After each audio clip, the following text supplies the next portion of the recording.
claridad que iluminará la tierra entera. Y aunque el invierno sea prolongado, por fin llegará la esperada primavera.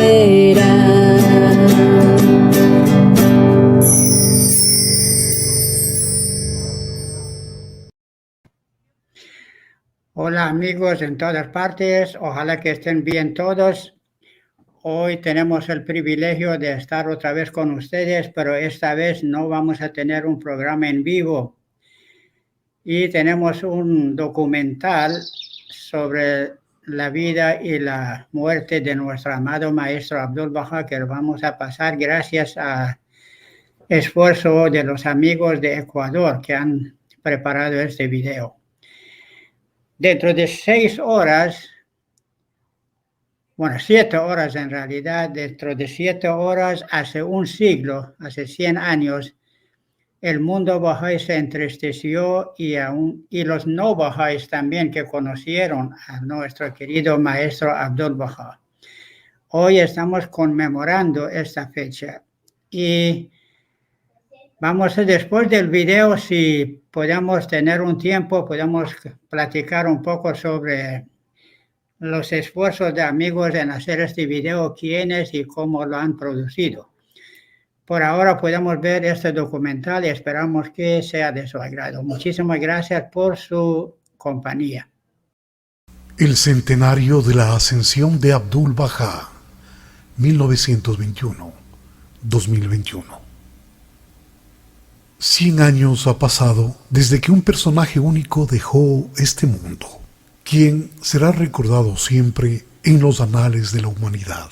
Este maravilloso hombre, cuyo nombre es Abdul Baha, caminó el sendero místico con pies prácticos. ¿Quién fue él y por qué las comunidades a través del mundo celebran su centenario? Para entenderlo, tenemos que conocer sus vicisitudes y victorias desde el principio. El Bab anuncia la venida del prometido de todas las religiones en el mes de mayo de 1844. Fue un radiante joven de Dios cuyo título significa la puerta. Él anuncia la venida del prometido de todas las épocas. Baha'u'lláh, la gloria de Dios. Y por anunciar su venida, el Bab fue cruelmente martirizado por los musulmanes en Persia. Baha'u'lláh es el educador divino, la manifestación de Dios, quien cumple con todas las profecías del pasado y con el poderoso mensaje de Dios para lograr la unidad y la justicia, tan necesarias en este mundo moderno. Nació en Teherán, Irán. Desde entonces el clero musulmán le vio como amenaza. Fue encarcelado en una pútrida mazmorra, en donde fue desahuciado para su muerte. Fue encadenado entre ladrones y asesinos únicamente por profesar la nueva religión de El Bab. Ni siquiera podía descansar su cabeza. Fusilaban diariamente a uno de ellos. Fue tanta la podredumbre de este sitio que Abdul Baha, su hijo, cuando tenía apenas 8 años, se desmayó al ver las condiciones infrahumanas que habían afectado totalmente al cuerpo de su padre. Fue irreconocible. Pero aquí, en este lugar, Baha'u'lláh recibe la revelación de Dios. Él era el prometido anunciado por el Bab, y que Dios le hará victorioso sobre toda la tierra. No podían martirizarlo como habían hecho con el Bab, porque su padre era un querido ministro del rey de Persia, el Shah. Entonces, luego de 4 meses, le sacaron de la prisión y le desterraron de su país natal a Bagdad en el invierno de 1853. Aún antes de recuperar su salud, que fue gravemente afectada a causa de su reclusión en la mazmorra. Abdul Baha era un niño que sufrió el arduo viaje de 3 meses con Baha'u'lláh y su familia, atravesando montañas nevadas en caravana y a pie, soportando el frío del invierno con amparo inadecuado y con provisiones insuficientes. Después de llegar a Bagdad, Irak, en 1853, Abdul Baha, a los 9 años de edad, reconoció a su padre como el prometido mensajero de Dios. Los babís y el público en general vio el carácter, sabiduría y bondad de Bahá'u'lláh, que habían reanimado a su comunidad durante los 10 años que allí permaneció. De repente llegó la orden del sultán de exiliarle aún más lejos. Lo exiliaron al Imperio Otomano. Fue en abril, aquí en el jardín de Ridván, al lado del río Tigris, a pocos días de su nuevo exilio, cuando Bahá'u'lláh transformó la tristeza de la comunidad babí en alegría al anunciarles públicamente que él era el prometido de Dios. Entre fragantes flores y aves ruiseñores pasaron con su bien amado, encantados con sus melódicas plegarias, acercándose a su carpa en la euforia de su presencia y con pena a la vez por su separación eminente, pero con una nueva esperanza en sus corazones acerca de este gran día de Dios. El 3 de mayo, Bahá'u'lláh, su familia y algunos de sus seguidores partieron por caravana y a pie a través del territorio otomano, a cada lugar que llegaban, y en todo el camino recibían festejos y honores hasta llegar al Mar Negro. Pasaron 4 meses y viajaron en barco hasta Estambul, continuando a Edirne. Fue el invierno más frío. Abdul-Bahá tenía 19 años. Sus pies congelados, causándole dolores el resto de su vida. Aquí, en los 4 años que pasó, Bahá'u'lláh proclamó su misión a los reyes del mundo y fue recibido con reverencia por todos. Estuvieron todos muy impresionados por Bahá'u'lláh y el carácter luminoso de su hijo Abdul-Bahá. Pero el sultán nuevamente lo desterró por el Mediterráneo a Akka, la ciudad fortaleza más remota del Imperio Otomano, donde esperaban que Bahá'u'lláh, al estar separado de sus seguidores, así se extinguía la nueva fe. Pero como sucede en las religiones, no se puede impedir la voluntad de Dios. En esta ciudad pestilente, los exiliados fueron rechazados y maltratados, ya enfermos y sin salubridad, agua o comida adecuadas. Algunos murieron por el riguroso viaje. Era un sitio tan horroroso y pestilente que había un dicho que decía: si un pájaro volara por Akka, moría por el hedor.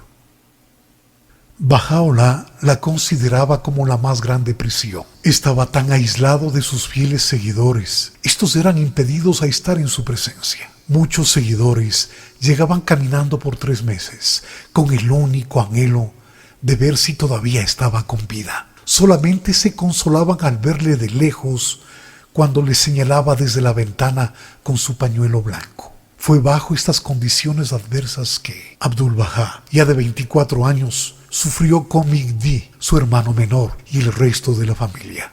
Pero todos los exiliados sabían que estaban siguiendo el camino de Dios. Los enemigos de la fe en Akka hacían guardia en el portón de la ciudad para avisar a las autoridades cuando los peregrinos entraran para ver a Bahá'u'lláh en sus intentos por llegar a su exaltada presencia. Bahá'u'lláh fue encerrado en una celda solitaria con fierros en unas ventanas abiertas durante unos 2 años, y los otros 12 exiliados, mujeres y hombres, dormían en otra celda. Aquí, en la ciudad de Akka, durante 9 años desde su llegada, a finales de agosto de 1868, Abdul-Bahá se dedicó y atendía a las necesidades de Bahá'u'lláh y los demás exiliados. Fue en la prisión que Abdul-Bahá se casó. Poco a poco fueron reducidas las restricciones impuestas sobre los prisioneros, ya que expresaron lindas cualidades y ya no fueron considerados como enemigos, sino amigos de la población. Bahá'u'lláh expresó que no había visto el verdor de la vegetación durante los años que estaba encarcelado en Akka. Entonces, su hijo Abdul-Bahá le convenció a salir caminando fuera de la fortaleza de Akka. consiguiéndole un lugar con jardín en Masrai y luego en Baji, una mansión abandonada durante una plaga. A pesar de sus escasos años, Abdu'l-Bahá mostraba gran sagacidad y distinción y se dedicaba a la tarea de entrevistar a los visitantes que venían a conocer a su padre. Si él percibía que eran verdaderos buscadores de la verdad, les admitía a su presencia. Pero si no fuera así, no les permitía hacerlo. A menudo, Baha'u'lláh pedía a los que hacían preguntas que conversen con Abdu'l-Bahá, quien siempre les respondía satisfactoriamente a sus preguntas e inquietudes. En Baji, que por primera vez desde el comienzo de su exilio, Baha'u'lláh tenía relativa tranquilidad en estos últimos 15 años y continuaba haciendo revelaciones con un flujo espontáneo y divinamente inspirado en forma profunda y perfecta, el equivalente total de 100 libros en su vida, lo que constituye la base espiritual de la civilización mundial para el establecimiento del reino de Dios en la tierra. Baha'u'lláh murió de causas naturales en Baji, Palestina, el 29 de mayo de 1892, a los 74 años de edad, luego de 40 años de destierro y encarcelamiento, dejando los asuntos de la fe Bahá'í en las manos de Abdu'l-Bahá, quien tenía 48 años en aquel entonces. Reflexionando sobre su encarcelamiento, Abdu'l-Bahá dijo: «Yo era feliz en aquella prisión, porque aquellos días transcurrieron en el sendero del servicio. Para mí, la prisión era libertad. Cuando uno se libera de la prisión del yo, esa es la verdadera libertad». En todas las religiones del pasado, después de que fallece su fundador, ha habido diferencias entre los seguidores que llevaron a su división en muchas sectas. Esto no ocurrió en la fe Bahá'í. Al mantener la unidad como el principio fundamental de sus enseñanzas, su padre, Baha'u'lláh, estableció la salvaguarda necesaria para que su religión nunca sufriera la misma suerte de las demás que se dividieron en sectas después de la muerte de sus fundadores. En sus escritos hizo una alianza con los Bahá'ís para que siguieran la guía de Abdu'l-Bahá. Instruyó a todos a volverse a su hijo mayor, Abdu'l-Bahá, como el intérprete autorizado de los escritos Bahá'ís, como cabeza de la fe mundial para preservar la integridad de sus enseñanzas y ser el ejemplar del espíritu puro de la nueva religión. Cumplió con la tarea apremiante de asegurar el traslado y digno entierro de los restos en el santuario del martirizado joven El Bab, en el mismo sitio señalado por Baha'u'lláh años atrás en el Monte Carmelo en Haifa, y en donde se encuentra hoy día el Centro Mundial Bahá'í. Es interesante notar que coincide el nacimiento de Abdu'l-Bahá con la misma fecha y hora que el Bab declaró su misión el 23 de mayo de 1844. Es muy difícil resumir en pocas palabras la personalidad de Abdu'l-Bahá, ya que su abnegado espíritu de servicio, su amor por todo el mundo, no importa cuál fuese su nacionalidad, condición social, religión o raza, y su enorme capacidad, nos traen la imagen de un hombre que supo encarnar en la práctica los más altos ideales de todas las épocas. En él se juntaban las características de una naturaleza humana y un conocimiento sobrehumano, lo que le permitía alcanzar una existencia completamente armonizada. Llegó a personificar todas las virtudes y cualidades espirituales, además de asombrar a todos con sus conocimientos de las ciencias y artes de los hombres. Fue un ejemplo perfecto de un verdadero creyente en Dios, y bien podemos mirar su vida, leer sus escritos y tratar de seguir sus pasos.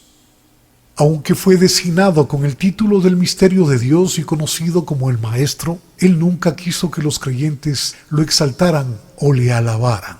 Él mismo escogió su nombre, Abdu'l-Bahá, que significa el siervo de Bahá, diciendo que la única posición que él deseaba era la posición de servidumbre. Afirmaba su propia servidumbre al sagrado umbral de la gloria de Dios, su propia total insignificancia, su anulación extrema ante Él. Esta era mi corona resplandeciente, mi preciosísimo adorno, decía. Mi posición es la posición de la servidumbre, servidumbre que es completa, pura y real. Enseñaba que el más elevado rango al cual el hombre puede aspirar en este mundo es servir a los demás. Y en realidad, actuar así, vemos que uno va adquiriendo todas las demás virtudes espirituales como resultado. La estación de la servidumbre es la estación más loable a la que pueden llegar los seres humanos. Cuando un hombre habita en esta estación, se acerca a Dios y se convierte en receptor de la gracia y la generosidad.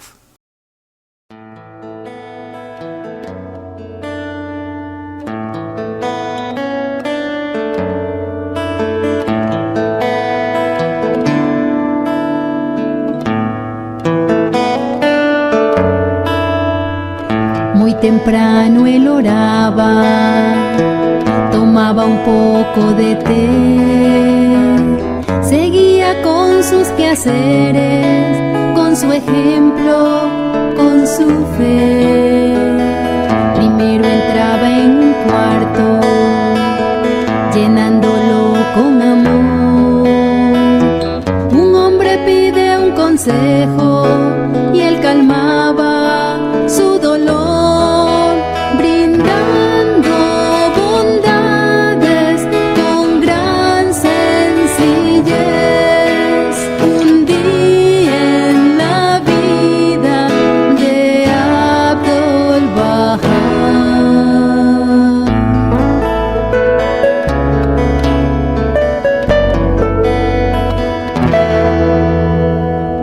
hay una madre llorando, sus hijos no tienen pan. Abbas Efendi les manda panecillos a su hogar. Pregunta por cada enfermo, por su salud y bienestar. Y los amigos le nombran el Señor de la humildad, brindando bondades con gran sencillez. Un día en la vida de Abdul Baha.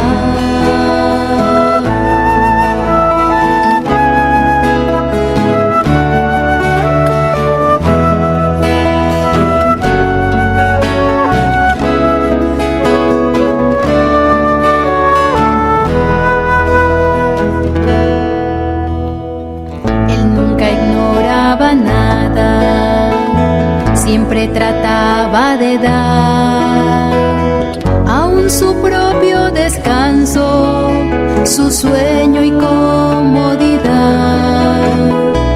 Es un amor que no espera, es el misterio de Dios. Es generoso con todos, es el siervo del Señor.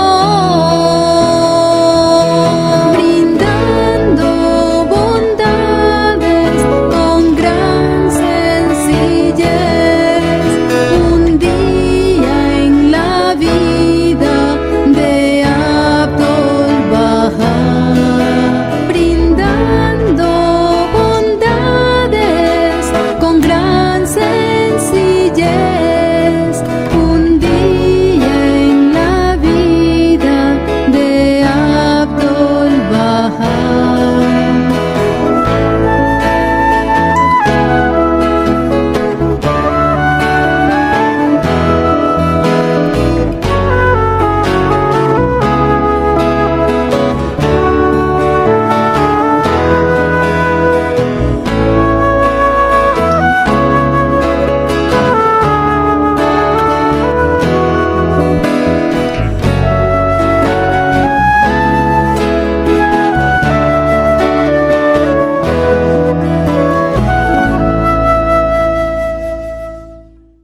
Recordamos a Abdul Bahá en su centenario, ya que han pasado 100 años desde el 28 de noviembre de 1921 cuando falleció. Abdul Bahá, el ejemplo perfecto de la vida Bahá'í. El rango y la posición de Abdul Bahá es el centro de la alianza, el ejemplo perfecto, el misterio de Dios, la personificación de todo ideal Bahá'í, la rama más poderosa, entre otros. En las palabras y acciones de Abdul Bahá, una de las 3 figuras centrales de la fe Bahá'í, se ha encontrado la armonía entre la sabiduría espiritual, la lógica y la ciencia, lo que incrementa la visión y verdad sobre estos temas. No solo habló, sino que también personificó a través de su forma de vivir cómo se puede cultivar y cosechar los frutos más selectos de la vida. Después del fallecimiento de su padre Baha'u'lláh, las extraordinarias cualidades de carácter de Abdul Bahá, su conocimiento y su servicio a la humanidad ofrecieron una demostración vívida de las enseñanzas de Baha'u'lláh en plena acción y aportaron gran prestigio a la comunidad que se expandía rápidamente en todo el mundo. En 1908, con motivo de la revolución de los jóvenes turcos, se decretó la libertad de todos los presos religiosos del Imperio Otomano. A pesar de las condiciones adversas que tuvo que enfrentar, fue conocido por su servicio a la humanidad, su dedicación a la igualdad de género y por ser defensor de la paz y la justicia racial. Hasta que el fundador de la fe Bahá'í fallece en 1892, se había extendido la fe más allá del Imperio Otomano y Persia, incluso hasta el Turquestán, Birmania, India, Egipto y Sudán. Cuando él fallece en 1921, había logrado consolidar la religión Bahá'í, llegando hasta 35 países. Los más importantes grupos bahá'ís se encontraban en Irán, el norte de África, el lejano oriente, Australia y Norteamérica. Tras su liberación, emprendió una serie de viajes entre 1911 y 1913. Al norte de África, en el Medio Oriente, a Europa y Norteamérica, en los cuales proclamó el mensaje de la fe Bahá'í, un mensaje de unidad y justicia social, ante una gran variedad de público en numerosos foros. Aunque nunca fue a la escuela, pero con la inspiración divina, llegó a dialogar y dar discursos relevantes con una infinidad de temas y ante muchos grupos. Por ejemplo, con los que promovían el sufragio para las mujeres, con pacifistas, sindicalistas, científicos, universitarios, periodistas, altos funcionarios, embajadores extranjeros, de todas las clases por iguales, desde la gente más humilde hasta la de clase más alta. Hizo discursos de unidad en las congregaciones de los judíos y cristianos, así como en las asociaciones de teólogos y agnósticos. En Estados Unidos viajó desde la costa del Atlántico hasta el Pacífico, visitando numerosas ciudades en las que continuamente estaba ocupado hablando al público o en reuniones con individuos y grupos. Al contrario de lo que uno podría esperar que se reflejara en un individuo con estas distinciones, la vida y el carácter de Abdul Bahá fueron vívidas expresiones de su humildad, sencillez y servidumbre ejemplares. En todas sus intervenciones, no solamente se refería a los aspectos espirituales de la fe, sino a la urgente necesidad de establecer las bases para la paz mundial. A pesar de su clara visión profética en 1912, al dejar las costas de los Estados Unidos, advirtió que Europa transformada en un polvorín y que pronto estallaría la guerra. Nos encontrábamos en vísperas de la batalla de Armagedón, referida en el capítulo 16 del Apocalipsis. El tiempo será de aquí 2 años, cuando solo una chispa encenderá Europa entera. Lo que aconteció, como él había dicho, unos 2 años después, en 1914. Durante la guerra, él preveía la hambruna que vendría en su región de Palestina, hoy Israel. Entonces contrató a los agricultores para la siembra de granos en los campos que fueron guardados en los antiguos pozos romanos, evitando así el desastre. tenía suficiente y hasta sobraba también para poder alimentar a los pobres, así como a las fuerzas británicas del general Allenby, que de pronto habían llegado a liberar a Palestina, y por eso a él le concedieron el título de Caballero del Imperio Británico por sus servicios a la humanidad. Una vez terminada esta guerra en Europa, envió sus planes en varias tablas del plan divino a la comunidad Bahá'í de Norteamérica para la expansión de la fe por todo el mundo. Apenas terminada aquella conflagración, advirtió que las condiciones para la paz eran demasiado precarias y no pasaría mucho tiempo antes que estallase nuevamente la guerra, lo que aconteció en 1939 en los inicios de la Segunda Guerra Mundial, otra profecía dicha por él. En 1898, cuando aún estaba preso en Acá, recibió a los primeros peregrinos occidentales, lo que continuó una vez liberado en Haifa antes y después de la Primera Guerra Mundial. Alentó el establecimiento de instituciones bahá'ís locales y orientó las nacientes iniciativas educativas, sociales y económicas. Mientras por una parte se hallaba ocupado con voluminosa correspondencia proveniente de personas de todo el mundo, por otra estaba continuamente preocupado por profundizar los conocimientos y el espíritu de aquellos quienes habían abrazado la fe de Baha'u'lláh, a la vez que se ocupaba diligentemente por atender a los pobres y necesitados y de socorrer a aquellos quienes habían perdido el sentido de la vida. Cuando murió, hace 100 años, en 1921, a los 77 años de edad, Abdul-Bahá dejó un legado de gran servicio y devoción de por vida en los ideales bahá'ís, de paz, amor y unidad. Había atendido a los pobres en Haifa, regalándoles ropa, comida y semanalmente sacaba tiempo de sus múltiples obligaciones para atender a los enfermos en cama, a darles la ternura de su aliento y cariñoso amor, a limpiarles y pagar para que un doctor les atienda y tengan también medicina y otras cosas necesarias. Shoghi Effendi, nombrado el guardián de la fe bahá'í por Abdul-Bahá, escribió así del fallecimiento de su bien amado maestro y abuelo. Nos hemos dado cuenta ahora de que el maestro sabía el día y la hora en que, terminada su misión sobre la tierra, regresaría a su refugio en el cielo. Sin embargo, tuvo mucho cuidado de que su familia no tuviera premonición del pesar que se acercaba. Menos de 8 semanas antes de su fallecimiento, el maestro relató esto a su familia. Parecía que me encontraba de pie en una gran mezquita, en el lugar del imán mismo. Apercibí que un gran número de personas se congregaba en la mezquita. Llegaban más y cada vez más, tomando sus lugares en filas detrás de mí, hasta que hubo una gran multitud. De pie tal como estaba, y en voz muy alta entoné la llamada a la oración. De repente se me ocurrió abandonar la mezquita. Una vez fuera me dije, ¿por qué he salido sin continuar la oración? Pero no importa. Ahora que he pronunciado la llamada a la oración, la gran multitud la entonará por sí sola. Unas semanas después del anterior sueño, el maestro vino de su habitación que tenía en el jardín, en el cual se quedaba últimamente, y dijo: tuve un sueño en el que vi que la bendita belleza se me acercaba y decía: destruye esta habitación.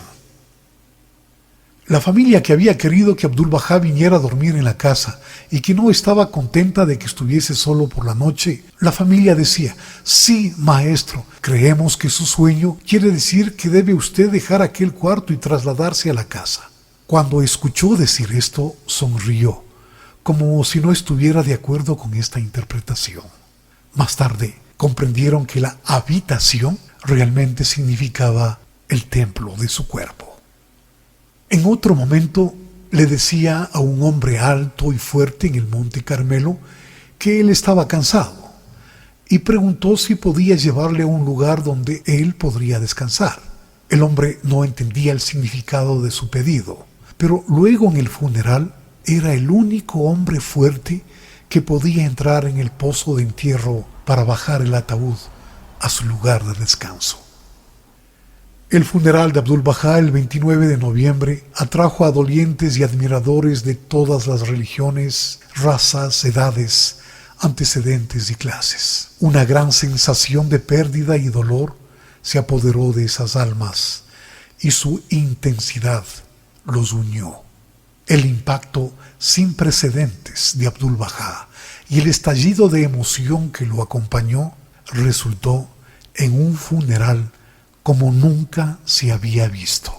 La partida de Abdul Baha fue lamentada por los residentes más pobres de Tierra Santa, a quienes había amado, apoyado, alimentado y ayudado durante décadas. Los líderes mundiales enviaron cartas y telegramas. Winston Churchill telegrafió de inmediato para transmitir a la comunidad Bahá'í, en nombre del gobierno de Su Majestad, su simpatía y condolencia. Un breve relato del funeral de Abdul Baha el 29 de noviembre de 1921 nos da una idea del impacto y amor que supo promover durante su larga y agitada vida.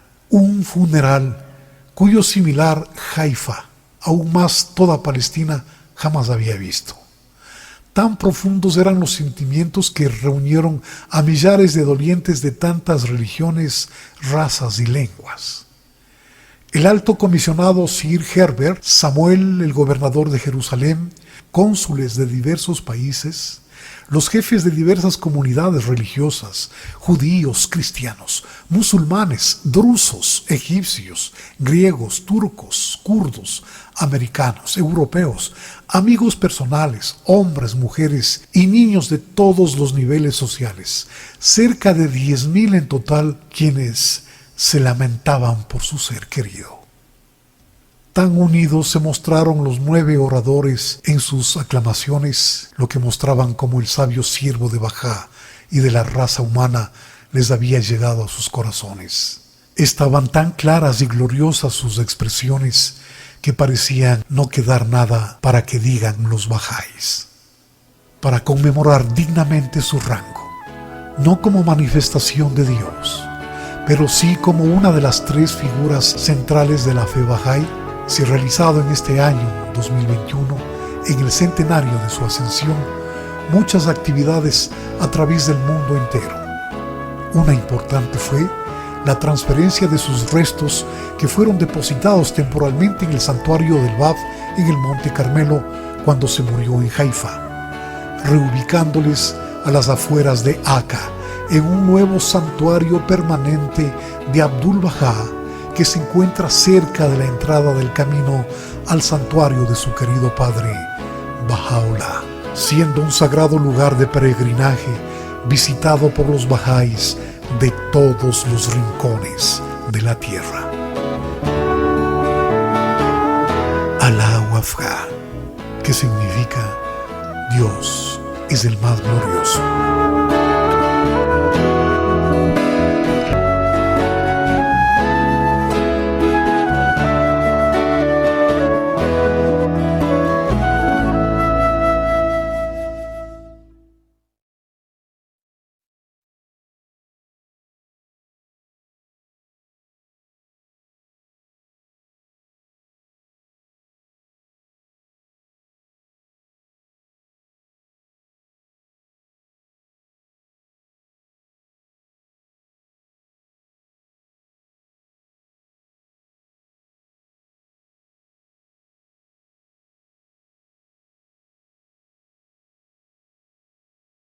Interesante video que gracias a los amigos de Ecuador hemos podido tener. Y aquí está con nosotros nuestro querido amigo Greg Sun, que fue quien fue contactado por nosotros y nos hizo este gran favor de prestarnos o de enviarnos este video. Podemos platicar un poco con Greg. Hola Greg, ¿cómo está? Y funciona mejor con micrófono, tienes razón. Un poquito, ¿no? Gracias por este video interesante. Yo lo vi antes del programa y se miraba muy bien. Y qué bonito que alguien de la India, nuestro amigo Yadep de la India estaba viendo. Qué interesante. Gracias por compartir con nosotros estos momentos. Bueno, Greg, cuéntanos cómo fue la producción de este video y con iniciativa de quién y cómo, cualquier detalle que nos quiera contar. Bueno, si ustedes tienen preguntas, está bien, ¿no? Pero este fue una iniciativa. Usted sabe que en todas las asambleas locales y nacionales estamos hasta el nivel internacional, estamos en ese centenario y pensamos qué sería la mejor forma en Puerto Viejo, en Ecuador, que es una ciudad comunidad relativamente pequeña, ¿qué podemos hacer? Entonces, tenemos la idea de armar un video para mostrar las casas, de casa en casa. Ya hemos ido a varias casas en esta semana para ofrecer la película, el documental. Y es para enseñanza y a la vez es para los bahá'ís. Es enseñanza para que la gente entiende todas las, como decía, vicisitudes y victorias de Abdul Bahá y ver su vida como un ejemplo para todo ser humano. Entonces, ha tenido buen acogido, la gente ha respondido muy bien y sigue respondiendo mañana y otros días hasta el centenario y pasando el centenario, que es el 28 de noviembre, entonces vamos a continuar con esto. Entonces, quizás tiene alguna preguntita sobre la forma de hacerlo. Oh, me pareció excelente el video y es un esfuerzo grande que han hecho. Muchos amigos participaron. Qué bonito que en el mundo Bahá'í tenemos estas iniciativas, estos esfuerzos para que el mundo pueda conocer un poco más sobre nuestro querido maestro que tanto ayudó a la humanidad, que tanto trabajó por la paz y por la unidad en el mundo. Y por más que hagamos, no es suficiente el esfuerzo que podemos hacer, es un granito de arena que estamos tratando de poner para que el mundo conozca, el mundo sepa quién era Abdul Bahá y por qué es tan querido, tan amado por el mundo.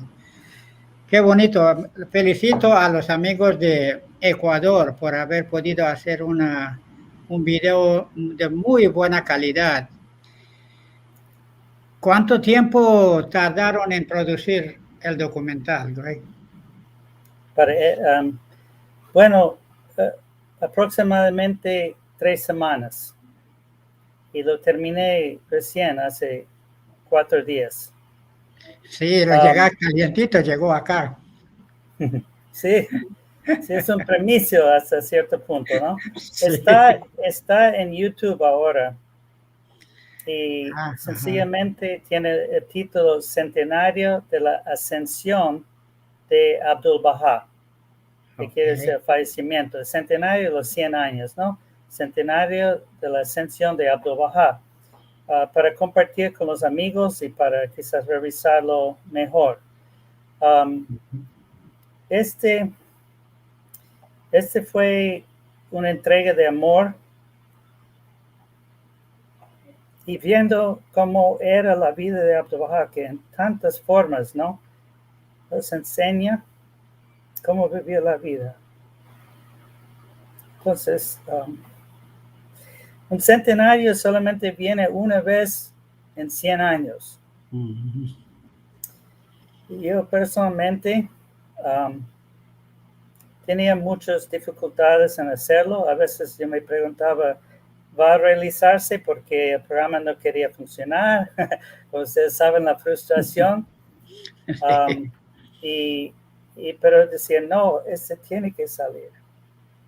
Yo tenía un enfoque, ¿no? O sea, en primer lugar, buscamos a muchas películas, muchos documentales, y no tenía el enfoque que queríamos, que quería yo como productor aficionado, como editor, como la persona que hizo la recopilación de imágenes. Obviamente yo no sé qué todas las son imágenes de muchas partes.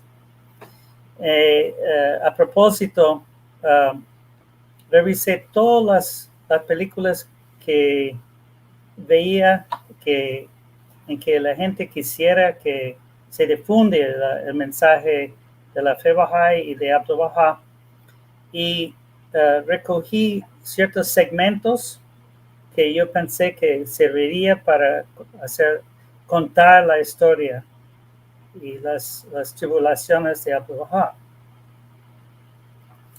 Entonces, usted sabe que una película de 34 minutos, 32 minutos, no puede ser todo tomas de vistas fijas. Eso sale como una producción de slides. Y entonces traté de intercalarlos así para crear interés. Bueno, hice una recopilación de diferentes datos para cubrir toda la vida de Abdul Bahá. Entonces, es difícil hasta ver una foto de Abdul Bahá, su rostro a veces, ¿no? Tanto sufrimiento. Tenía que contar lo que había pasado en su vida. Qué bonito, excelente. Entonces, muy penoso, pero quizás la gente puede entender el sufrimiento y la entrega, y que no había ninguna prisión más que la prisión del yo, y que estaba feliz. Y qué bonito.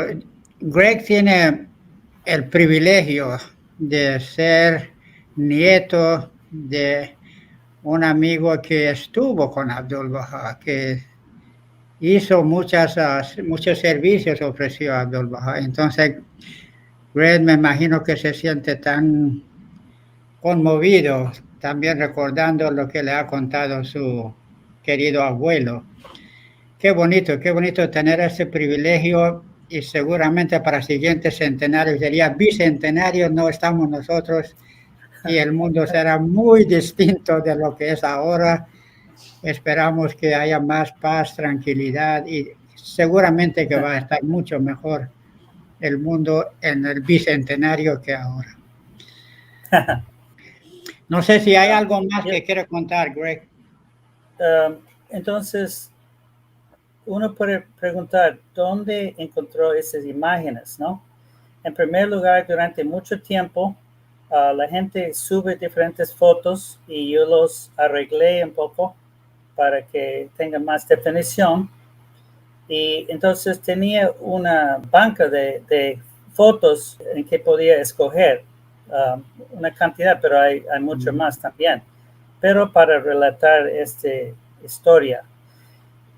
También el enfoque era, como estaba diciendo antes de conmoverme un poquito, que realmente la historia comienza con el Bab, el precursor, mensajero de la fe Bahá'í, el precursor de Baha'u'lláh, y con Baha'u'lláh y el exilio, ¿no?, de Abdul Bahá, todo, como hemos visto, sobre el impacto que tenía al verle en el Sirchal, en Teherán, y desmayarse, etcétera, ¿no? Y pasar por las montañas y tantas cosas, ¿no? Entonces, este fue el enfoque, ¿no? Enseñar un poco de la fe Bahá'í y enseñar la historia brevemente. Entonces, tenía que hacerlo era como 12 minutos, solamente el comienzo de la fe y intercalar un poquito de Abdul Bahá, y luego completamente de Abdul Bahá, el hijo de Baha'u'lláh. Entonces, otro aspecto es el funeral, ¿no? Entonces, ya que es la ascensión, el fallecimiento, ascensión y también el entierro, ¿no?, de Abdul Bahá en el Monte Carmelo, el monte sagrado de Dios, en Haifa, Israel. Entonces, quería que estas tomas se puedan utilizar en el futuro para las conmemoraciones, en español, que sea, ¿no? Yo soy inglés hablante, pero bataleando un poco con español, entonces ya. Entonces, Y yo pedía a Marcelo Campos, que anteriormente lo conocía en Radio Bahá'í, porque yo trabajé en Radio Bahá'í en Otavalo, la primera emisora Bahá'í entre la gente quichua hablante, en 1980 hasta 83. Entonces lo conocía a Marcelo y decía, tengo ese libreto, por favor, libreto, puede grabarlo. Y él dijo, no, hizo unos retoques allá y lo mandó el siguiente día. Y de ahí tenía que poner las imágenes con el libreto, que yo pensé que iba a ser más fácil. Pero algo es algo, ¿no? Entonces, Claro. y se puede preguntar, ¿de dónde vinieron todas esas imágenes? La verdad que estaba buscándolos también para suplir ciertas cosas en internet. Estaba y haciendo una investigación, etcétera, etcétera. Entonces, para que sea más verídico. Entonces, estoy muy contento que he tenido este privilegio de hacerlo. Gracias. Gracias por prestarnos este video que estuvo muy bonito, conmovedor. Usted me pedía hablar acerca de las experiencias de mi abuelo. Entonces estoy presto a hacerlo, sino que en ese tiempo hemos tenido una calamidad doméstica. Mi cuñada, la hermana de mi esposa en Esmeraldas, casi murió de neumonía. Y estuvimos 10 días allá y yo editando también, entre otras cosas, entre la ida a la clínica, etcétera, etcétera. Qué pena, Entonces, sí. no podía preparar eso acerca de Curtis Kelsey, las experiencias de mi abuelo. Entonces, todavía le ofrezco esto para otro día, algo más personal, ¿no? Entonces, bienvenido si desean. ¿Cómo no? Nos vamos a estar en contacto para poder ponernos de acuerdo en un día y platicar. También hay unos mensajitos, no sé si quieren que leamos unos mensajitos antes. Claro, claro. Que han estado enviando los amigos. Muy bien. Vamos a ver. Yo veo de Aquí dice, sí, Gloria Elena Donaires, Alawapa friends, thank you for sharing in your program on the theme of the ascension of the beloved master. I greet you from Huancavelica, Perú. Entonces nos está mandando un fuerte saludo y está muy feliz de que estemos compartiendo el programa de la ascensión de nuestro amado maestro. Muchas gracias por estar sintonizando. Gracias. También Kenneth Cutler, Alawapá, friends, saludos y abrazos desde La Ceiba. También Yadep Gurung, Alawapá. Alawapá. También Badi Viar nos saluda desde Ecuador. Hola, Badi. Y también tenemos de Anisa una bella presentación de nuestro amado maestro. Muchas gracias a Don Greg por todo el amor y dedicación que ha puesto en la producción. Y esperamos ver la producción otra vez en otra presentación. Así es, querida Anisa, vamos a estarlo viendo. Hola, Y Anisa. qué curioso que me están llegando los mensajes en inglés. No sé si toqué algo, pero bueno. Estamos unidos todos. Nancy dice unidos alrededor de Abdul Baha. Y también Yadeb, Alawapá, Madame. Entonces, muchísimas gracias, queridos amigos. Y hay muchos más amigos que enviaron mensajitos solo para decir que están viendo y... Sí. Y así Pilar, que... Alawapá, amigos. También Manuel Joaquín Alawapá, es un amigo de Panamá. Y Mariluz Pizarro, saludos en este gran día. Alawapá, es una amiga de Costa Rica. Así que muchas gracias, amigos. Y que muchas gracias, Greg. Entonces estaremos en contacto para que otra noche podamos platicar un poco sobre las anécdotas contadas por su abuelo. Muy bien. Gracias. Muchas y buenas gracias noches a ustedes, los amigos. Hola. Muchas gracias por esta invitación. Estoy muy agradecido a su hija también, ¿no? Muchas No, gracias. es un placer para nosotros. Muchísimas gracias por haber aceptado esta invitación y estaremos en contacto. Vamos a estar más tiempo juntos y para que nos cuenten muchas más cosas que poca gente en el mundo puede decir que me contó abuelo, papá o alguien, porque ya no hay muchos en este mundo que han conocido, han vivido con Abdul Baha. Así que es muy precioso oír qué cosas pudo haber contado su abuelo. Gracias a todos los amigos que nos acompañan todas las semanas y gracias, Ruji. Tal vez podemos, no sé si tenemos aquel video corto que le quiere presentar antes de salir o... No, sería para el domingo, para El juntarlo. domingo lo pasamos, otro video hecho por algunos amigos en diferentes partes del mundo, de países. Ya que este es el centenario, que es muy pronto, el 27-28, que es ya mismo. Deseo felicidades a todas las comunidades bahá'ís en el mundo y los que están escuchando ¿no? Este acontecimiento en que estamos conmemorando la vida del ejemplo perfecto de la vida Bahá'í, Abdul Baha. Muchas gracias. Muchas gracias. Alaba para todos. Alaba. Alaba.